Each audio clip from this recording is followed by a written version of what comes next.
Hello అండి, ఈ వీడియోలో మనం SQLలోని డేట్ డిఫరెన్స్ ఫంక్షన్ గురించి తెలుసుకుందాం. సో ముందుగా డేట్ డిఫరెన్స్ ఫంక్షన్ డెఫినేషన్ చూడండి. It is used to calculate the difference between two date values. It returns the number of units like days, months, years between two dates. So మనం ఇప్పుడు date difference function use చేసి ఈ query solve చేయబోతున్నాము.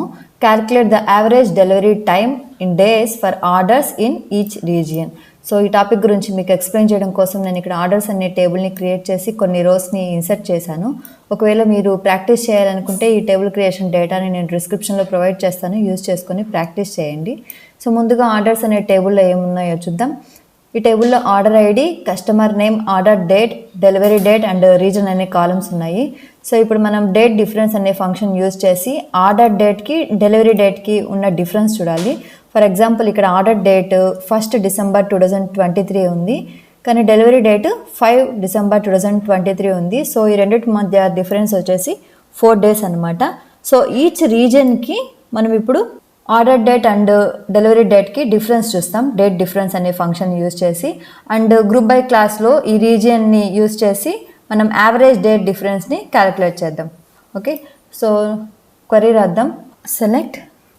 So నేను రీజియన్ని display చేయాలనుకున్నాను కాబట్టి ఇక్కడ region అనే కాలం నేమ్ ఇస్తున్నాను, కమా ఇక్కడ నేను డేట్ డిఫరెన్స్ అనే ఫంక్షన్ని యూజ్ చేస్తున్నాను, డేట్ డిఫరెన్స్.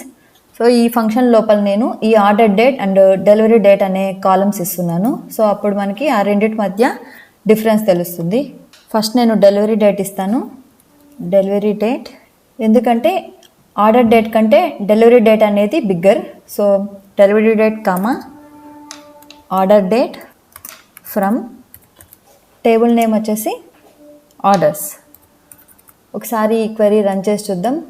సో ఇక్కడ అవుట్పుట్లో చూడండి, సెలెక్ట్ స్టేట్మెంట్లో మనం రీజన్ ఇచ్చాము అండ్ ఇక్కడ డేట్ డిఫరెన్స్ అనే ఫంక్షన్ ఏం చేసిందంటే డెలివరీ డేట్ అండ్ ఆర్డర్ డేట్కి మధ్య ఉన్న డిఫరెన్స్ని అవుట్పుట్లో డిస్ప్లే చేసింది. సో నేను ఇక్కడ డేట్ డిఫరెన్స్ అనే ఫంక్షన్కి అలియాస్ నేమ్ ఇస్తున్నాను, డెలివరీ డేస్ అని, డెలివరీ డేస్. అగైన్ ఈ క్వెరీని రన్ చేస్తున్నాను. సో ఇక్కడ మనకి అడిషనల్గా ఒక కాలం వచ్చింది, అందులో ఈచ్ రీజన్కి డెలివరీ డేట్ అండ్ ఆర్డర్ డేట్కి డిఫరెన్స్ వచ్చింది. సో ఇప్పుడు మనం గ్రూప్ బై క్లాస్ యూజ్ చేసి ఈచ్ రీజన్ నుంచి యావరేజ్ డెలివరీ డేస్ని క్యాలిక్యులేట్ చేయాలి. సో నేను ఇక్కడ గ్రూప్ బై క్లాస్ని యూజ్ చేస్తున్నాను. ఈ ఆర్డర్స్ అనే టేబుల్ నేమ్ తర్వాత గ్రూప్ బై, ఇందులో నేను రీజన్ అని కాలం నేమ్ ఇస్తున్నాను.